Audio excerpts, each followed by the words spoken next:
جی بسم اللہ الرحمن الرحیم. تھینک یو, آپ سب کی آمد کا شکریہ. اور ایک نئی تھوڑی سی ڈیبیٹ ہم نے شروع کی ہوئی ہے اور میں چاہتا تھا کہ آپ کا انپٹ بھی آئے اس میں, اور جو بھی کرٹیسزم ہے, جو بھی سوال ہے, اس کا بھی میں کوشش کروں جواب دینے کی. پورے نظریے میں, پوری آپ کی آئیڈیا میں آپ ہر جگہ ایک ہی بات کر رہے ہیں کہ میں وزیر اعظم کا کینڈیڈیٹ نہیں ہوں, میں نہیں بننا چاہتا, میں نوجوانوں کو بنانا چاہتا ہوں. میں تو آپ کیا اپنے آپ کو اس قابل نہیں سمجھتے ہیں؟ آپ لوگوں کو بنانے کے لیے آ رہے ہیں, آپ کو کیا مسئلہ ہے؟ بالکل ٹھیک ہے. آپ یہ بات کر کے خود کو انسیکیور کر دیتے ہیں لوگوں کو کہ میں خود اس قابل نہیں ہوں, مجھے کسی نے بھیجا ہے, میں کوئی نئی چیز شروع کروں. آپ خود بھی تو اس قابل ہیں, آپ آ سکتے ہیں. آپ کہ جی میں, میرا رائٹ بھی ہے, یہ اچھی بات ہے, آپ کا رائٹ ہے. اس کو اگر آپ چھوڑ رہے ہیں تو میرا خیال یہ اس کو بار بار قسمیں اٹھا کے ثابت کرنا نہیں چاہیے. تو دوسرا ایک اور چیز تھی اس میں کہا کمپلیٹ ہو جائے. آپ نے کہا جی جہاں پہ چلتی ہیں پارٹیاں ناموں کے ساتھ, دکانیں, نواز شریف صاحب کے نام پہ پارٹیاں بن رہی ہیں, یہ تو بھائی جان جب بھی کوئی پارٹی بنتی ہے, اب آپ یہ نظریہ اس کی بنیاد رکھ رہے ہیں نا, آپ اس کے بانی ہوں گے. کل کو اگر اللہ آپ کو کامیابی دیتا ہے تو آپ کی پارٹی اگر حکومت میں آتی ہے تو آپ کا بندہ پرائم منسٹر ہے, پیچھے بانی تو آپ ہی ہے نا. تو اس طرح اگر پاکستان کو محمد علی جناح صاحب نے بنایا تو ان کا نام آج بھی ہے. نواز شریف صاحب مسلم لیگ نون کے بانی ہیں, عمران خان صاحب مسلم پاکستان تحریک انصاف کے بانی ہیں, ان کا نام تو آئے گا. یہ تو پوری دنیا میں میرا خیال ہے. تو یہ 2-3 چیزیں تھیں. جزاک اللہ. سب سے پہلی بات یہ ہے کہ چونکہ یہ میں نے عمران خان صاحب پر ایک خاص 2-3 مہینے کی ایک تنقید تھی جو اسرائیل کی مذمت کی میرے سوال کے بعد سے شروع ہوا سلسلہ, اور پھر ذرا لمبا ہو گیا, اس کی میری اپنی وجوہات ہیں. میں آپ سے سب سے یہ سوال کرتا ہوں کہ عمران ریاض بھائی, وہ تو ہمیشہ عمران خان صاحب کے حق میں بات کرتے ہیں. اللہ کو گواہ بنا کے آپ نے سب نے مجھے ایک بات بتانی ہے کہ آج وہ آئیں اور یہ کہیں کہ نوجوانوں کو ایک نیا پلیٹ فارم بنانا چاہیے جس میں جمہوریت ہو, جس میں الیکشن ہو, اور یہ سارا پی ٹی آئی اس کے ساتھ کیا کرے گی؟ تو انو قسم ہے تھوڑے وہاں پہ ہوتی. تو پھر یہ تو مت کہیے کہ اس بنیاد پر پی ٹی آئی مجھے ٹارگٹ کر رہی ہے کہ چونکہ میں سوال پوچھا تھا عمران خان صاحب سے. ٹھیک ہے, تو یہ آرگومنٹ تو وہ تیار ہی نہیں ہے کوئی نئی بات سننے کے لیے. ٹھیک ہے, باقی خان صاحب سے متعلق تنقید میں ہمیشہ میرا ایک طریقہ کار رہا ہے. ایک وقت تھا میں پیپل پارٹی سے الجھتا تھا, اور میں نے جتنے پروگرام ان کے خلاف کیے, میرے خلاف سندھ دشمن اقرار کے ٹرینڈ بنے, میرے خلاف کیا کیا, مجھے جیل میں بھیجا ہوا ہے پیپلز پارٹی نے بھائی. سندھ اسمبلی والے کیس کے اندر میرے پہ ایف آئی آر 6 سال میں نے بھگتی ہوئی ہے. F I R Noon League کے حوالے سے بھی. تو کسی ایک موضوع پر جب آپ ایک بات کر رہے ہوتے ہیں تو بس اسپیسیفکلی میرا ایک طریقہ کار یہ ہے کہ میں کوشش کرتا ہوں کہ اس کو ذرا جس طرح شف کے پیچھے لگا 8 مہینے, تو مجھے ہوتا ہے کہ یار اس پر ساری باتیں اور سارے آرگومنٹس آپ کر لیں. اسی طرح پیپلز پارٹی کے اگینسٹ بہت 2-4-6 مہینے تک معاملہ چلا. اسی طرح نون لیگ کے اگینسٹ مجھے میرے خلاف چوتھی جماعت والا ٹرینڈ نون لیگ نے بنایا. میں پہلا آدمی تھا جس نے یہ کہا کہ بھائی مریم نواز صاحبہ جو ہیں وہ ہر اس شخص کو فالو کرتی ہیں. 8 سال پہلے شاید میں نے یہ بات کی تھی جو گالیاں دیتا ہے. ٹھیک ہے, تو یہ تو مت کہیے کہ باقیوں کے لیے میرے دل میں کوئی سافٹ کارنر ہے. لیکن چونکہ یہ سوال اسرائیل کی مذمت والا, میں بڑی دیانتداری سے خان صاحب سے امید اور توقع کی بنیاد پر کر رہا تھا. میرا یہ خیال تھا کہ وہ یہ کر دیں گے. لیکن جب میں وہ ڈاٹس کنیکٹ کرتا رہا پھر مجھے مایوسی ہوئی. آپ کو مایوسی اسی آدمی سے ہوتی ہے جس سے آپ کو کوئی توقع ہوتی ہے. یعنی میں خان صاحب کو خدا نہ خواستہ یہ نہیں کلیتاً میں سمجھتا ہوں کہ وہ بہت برے آدمی ہیں, نہ وہ یہ کہ وہ بالکل ہی کوئی فرشتہ ہیں. ان میں خامیاں بھی ہیں, میں ان کی خامیاں بھی بیان کرتا ہوں, میں ان کی اچھائیاں بھی بیان کرنے کی کوشش کرتا ہوں. کبھی کبھار خامیاں ذرا زیادہ ہو جاتی ہیں, وہ ایک ماحول بن جاتا ہے کہ آگے سے کوئی آپ کو ٹاؤٹ کہہ رہا ہے. جب آپ نے سوال پوچھا پھر آپ بتاتے ہو کہ بھائی ٹاؤٹ تو وہ ہوتا ہے جو سٹنگ جرنیل کی بیٹھ کے تعریفیں کرتا ہے, پھر آپ وہ ویڈیو لگاتے ہو, پھر اس کی بات آگے بڑھتی ہے, پھر وہ دلیل, وہ ایک ماحول بن جاتا ہے مخالفت کا. لیکن اس کا مطلب یہ نہیں کہ میں کلیتاً یہ سمجھتا ہوں. انہوں نے بڑے شاندار کام بھی کیے ہیں, میرے دل میں ان کے لیے احترام بھی ہے, کہیں کہیں محبت بھی ہے, جس کا میں نے ابھی 3-4 دن پہلے بھی اظہار کیا. ان کے 2-3 سوال ایک رہ گیا. پھر انہوں نے کہا جی میں قابل نہیں ہوں شاید, میں اس لیے میں نے اس کی وضاحت کر دی کہ میں اولاً تو واقعتاً میں سمجھتا ہوں کہ شاید بہتر نوجوان آ سکتے ہیں جن کو مجھ سے زیادہ معیشت کا پتہ ہو, جن کو انٹرنیشنل ریلیشنز کی زیادہ گرپ ہو, جو گروم ہوئے ہوں بچپن سے لے کر یا یونیورسٹی کالج سے لے کر اوپر آنے تک, وہ زیادہ بیٹر پرفارم کر سکتے ہیں. ایک تو سچی بات یہی ہے.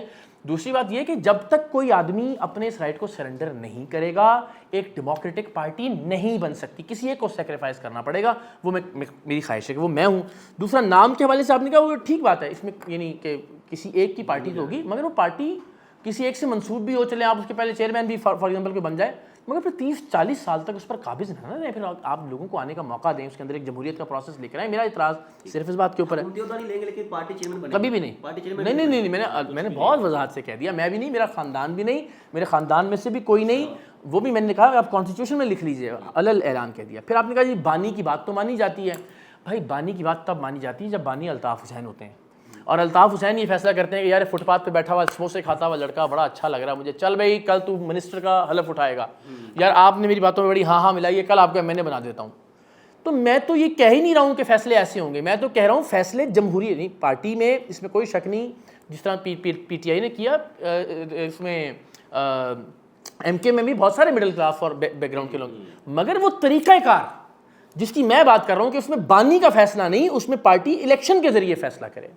تو وہ کسی بھی بانی کا رول زیرو کر دے گی. اس کے بعد بانی چاہے گا بھی تو کیا کرے گا, یعنی میں یونین کاؤنسل سے الیکٹ کرواتے ہوئے اوپر تک اپنا بندہ کیسے لے کے جاؤں گا, مجھے بتائیں, پورے پاکستان میں جب میں نے ایک سسٹم کہہ دیا کہ یہ بنائیے تو اس کے بعد تو معاملہ ہی ختم ہو گیا. تو جب تک آپ پارٹی میں ڈیموکریسی نہیں لائیں گے, کوئی ایک آدمی ہائی جیک کرتا رہے گا, چاہے وہ اس کا چیئرمین ہو چاہے نہ ہو, اس سے تو کوئی فرق ہی نہیں پڑتا.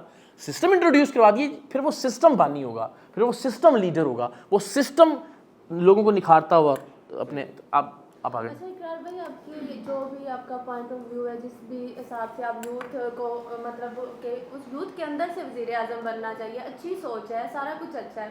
پچھلے 70-75 سالوں سے بہت سی پارٹیز آئیں, بہت سے لوگ آئے, زیادہ تر تو نون لیگ والے ہی آئے جی. لیکن یہاں جو میرا سوال ہے کہ خان صاحب کا دور آیا تھا تو وہاں پہ آپ کا تو ذرا پروسپیکٹس اور ہے اور وے میں کہ یوتھ کو آگے, انہوں نے بھی یوتھ کو ہی ٹارگٹ کیا, آپ بھی یوتھ کو ٹارگٹ کرتے. جب آپ اس چیز اس لیول تک ہم اس چیز کو حاصل کر لیتے, اس کے بعد ہم یوتھ کو کیوں بھول جاتے ہیں؟ اس لیے نا کہ آپ نے خود بننا ہوتا ہے. یہی میں کہہ رہا ہوں, فرق سمجھیے کہ جب ایک آدمی خود آنا چاہے گا, خود لیڈر بننا چاہے گا, خود وزیر اعظم بننا چاہے گا. آپ کو لگتا ہے کہ اس ملک میں, پاکستان میں ہمیں کوئی آگے آنے دے گا؟ میں کہہ رہا ہوں نا, میں تو آپ کو پورا لاہ عمل دے رہا ہوں. وہ اچھا کوئی آنے نہیں دے گا تو کیا آپ بیٹھ جائیں گھر میں, اس کا مطلب ہے بھائی اسی کو تو اسٹرگل کہتے ہیں. یہاں پہ اگر اسٹوڈنٹ ہے یا یہ 4 لوگ احتجاج کرنے نکل جائیں تو کیا ہوتا ہے آپ کے سامنے؟ میں اس کی وضاحت کرتا ہوں, ٹھیک ہے. اچھا اب یہ سوال لے لیتا ہوں, پھر مجھے ذرا موقع دیجیے. آپ نے کہا یوتھ کو استعمال کرنے کی بات, اس میں کوئی شک نہیں ہے, یہی باتیں خان صاحب نے بھی کی تھی, لیکن اس فرق کے ساتھ کہ میں وزیر اعظم بنوں گا نا, بنیادی فرق یہ ہے. اور میں یہ کہہ رہا ہوں کہ آپ وزیر اعظم, آپ میں سے کوئی ہونا چاہیے. تو وہ جب یہ کہتے تھے کہ میں نوجوانوں کو آگے لے کر آؤں گا, تو جب موقع اللہ نے دیا, اقتدار اور اختیار دیا, تب شیخ رشید آگے آ گئے, تب فردوس عاشق اوان آگے آ گئیں, تب پرویز خٹک, پرویز الہی صاحب آگے آ گئے, پھر آپ نے دیکھا کہ جناب محمود خان کو آگے لایا گیا. اور ابھی میں کہہ رہا ہوں نوجوانوں کو تب بنایا گیا جب عثمان بزدار کی طرح کٹھ پتلی چاہیے تھی یا ایک فائٹر چاہیے سہیل آفریدی کی شکل میں. تو میں یہ سمجھتا ہوں کہ فرق سمجھنے کی کوشش کریں کہ وہ نوجوانوں کی بات کر کے کہہ رہے تھے کہ مجھے بنائیے وزیر اعظم, میں نوجوانوں کی بات کر کے یہ کہہ رہا ہوں کہ آپ بنیے وزیر اعظم. اتنا بڑا فرق ہے بنیادی اس نظریے اور اس کے اندر. دوسرا آپ کہنے کہ کوئی آنے نہیں دے گا, تو یہ تو حلوہ تو نہیں ہے کہ میں کہہ رہا ہوں نوجوانوں کو کہ آج ہوں اور رات کو سوئیں اور صبح آپ میں سے کوئی وزیر اعظم ہوگا. آبویسلی اسٹرگل کرنی پڑے گی آپ کو, وہ ٹیوانے, کھوسے, لغاری, جتوڑی, مزاری, مخدوم, سید, چودھری, وڈیرے, یہ جہاں حلقوں کے اندر بیٹھے ہیں وہاں بھی اسٹرگل کرنا پڑے گی آپ کو, نیشنل لیول پر بھی اسٹرگل کرنا پڑے گی. مگر میں کہتا ہوں کہ جب آپ اسٹرینتھ ہوں گے ایک دوسرے کی, جب آپ کے ساتھ ہزاروں لاکھوں لوگ جڑتے چلے جائیں گے, جو آپ ایک جمہوری طریقے سے ایک ادارہ قائم کریں گے, تو آپ کی اسپیس اور جگہ بننی شروع ہو جائے گی. مگر یہ نہیں ہو سکتا کہ ہم یہ کہہ کے بیٹھ جائیں کہ یار ہمیں کوئی آ نہیں دے گا, چلو ٹھیک ہے چھوڑتے ہیں یار, یہ تو نہیں ہو سکتا نا. لیکن آپ دیکھیں نا کہ ایک مچھلی بیٹھی ہے کھانے کے لیے اوپر, چھوٹی چھوٹی مچھلیاں ہیں, تو وہ چھوٹی مچھلیوں کو کھانے کی کوشش کی جائے گی نا, تو وہ بہت سے ایسے نوجوان بھی ہوں گے جو کل کو ہمت ہار جائیں گے. نہیں ہارنے دیں گے ہم انشاءاللہ, اللہ خیر کرے. کتنی کھا لیں گے وہی کہہ رہا ہوں نا. اچھا اس میں ایک اور بات دیکھیں, انہیں میں سے کوئی مچھلیاں بڑی بھی بنتی ہیں نا, یہ تو نہیں کہ بڑی مچھلیاں ہمیشہ سے بڑی پیدا ہوتی ہیں, تو یہ بھی دیکھیے. اور میں یہ سمجھتا ہوں اس میں ایک چھوٹی سی اور بات مجھے ایڈ کرنے دیجیے, جو آپ نے کہا نا کہ چھوٹی مچھلیاں, ہوتا کیا ہے, 2 یا 3 لوگ, 2 منٹ کی اس میں بات توجہ دیجیے گا, 2 یا 3 لوگ اوپر بیٹھے ہوئے ہوتے ہیں اور یہ 2 یا 300 لوگ ہیں نیچے, جو میں آپ کو فدار, وڈیرے, مخدوم بات کر رہا ہوں, ٹھیک ہے. ہر حلقے میں انہیں کی باریاں لگ رہی ہوتی ہیں, بار بار وہ چینج کر رہے ہوتے ہیں.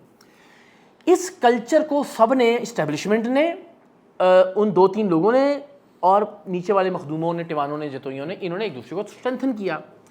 اصول یہ ہے ڈیموکریسی کا ساری دنیا میں کہ گلی محلے کے اندر آپ کا ایک منتخب نمائندہ ہو, جس کو میئر کہہ لیں, جس کو چیئرمین کہہ لیں, جس کو ناظم کہہ لیں, جس کو کاؤنسلر یا جو بھی کہہ لیں.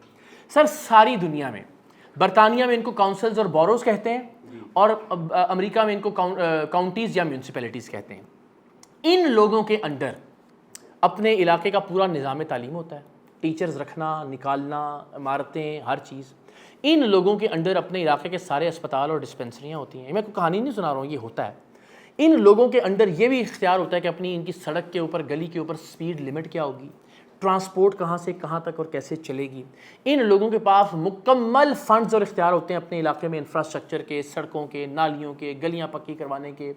اور وہ فنڈز ان کو کوئی احسان کر کے نہیں دیتا کہ صوبائی حکومت دے گی تو ہم یہ کریں گے, بیچارے جیسے رو رہے ہوتے ہیں.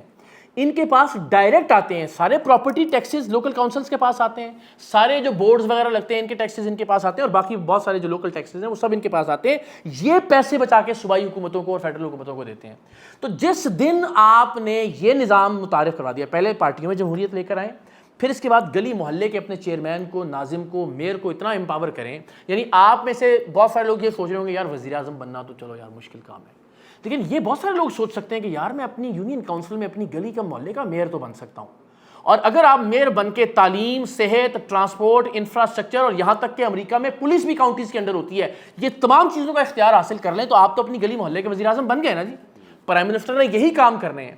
تو جب ہم اس طرف تھوڑا سا چلنا شروع کریں گے تو یہ جو بڑی مچھلیاں ہیں یہ آہستہ آہستہ خود بخود, بڑی مچھلیاں کیوں ہوتی ہیں؟ یہ 400, 500, 700 ایم این اے, ایم پی, سینیٹرز الیکٹ ہوتا ہے. بورے والا سے کوٹھی ہوتی ہے اس کی D H A phase 6 Lahore کے اندر, الیکٹ ہوتا ہے سیون شریف سے ایک بنگلہ ہوتا ہے اس کا کلفٹن کراچی کے اندر. جب گلی محلے میں آپ لیڈر بنیں گے یا آپ کا ہمسایہ لیڈر ہوگا جس کے پاس اختیار بھی ہوگا اور فنڈ بھی ہوگا, یعنی رات 2 بجے بھی دروازہ کھٹکھٹاؤ اس کا جا کے بھائی جان میری گلی ٹوٹ گئی ہے, پھر جب وہ گلی گھر کا رنگ بھی نیا کرے گا نا سارا محلہ کہے گا یہ کرپشن کر رہا ہے. کرپشن بھی کرٹیل ہو سکتی ہے, ڈیلیورنس بھی ہو سکتی ہے, با اختیار بھی, مگر کرتے کیوں نہیں ہے؟ کہ اس لیے کہ اگر آپ کا مسئلہ آپ کی گلی کا ناظم یا آپ خود حل کرنا شروع ہو گئے, تعلیم بھی, صحت بھی, سڑک بھی, نالی بھی, تو ان کو جیوے ہی جیوے اور آوے آوے کون کہے گا؟ ان کی گاڑیوں کے پیچھے کون بھاگے گا؟ ان کے دروازے کون کھولے گا؟ ان کے کھانوں کے ڈبوں پہ تصویریں لگانے کی کیا ضرورت رہے گی پھر؟ تو یہ ڈیموکریسی ہے ہی نہیں. ہم اس ایلوژن میں 78 سال سے کہ ہم جمہوریت ہیں. جمہوریت ہے گلی محلے میں, جمہوریت ہے پارٹی کے اندر, پھر ملک میں جمہوریت آئے گی نا بھائی. یہاں آپ کے پاس جمہوریت نہیں ہے, آپ کہتے ہیں ڈائریکٹ ہمیں ملک کے اندر جمہوریت چاہیے, یہ نہیں ہو سکتا.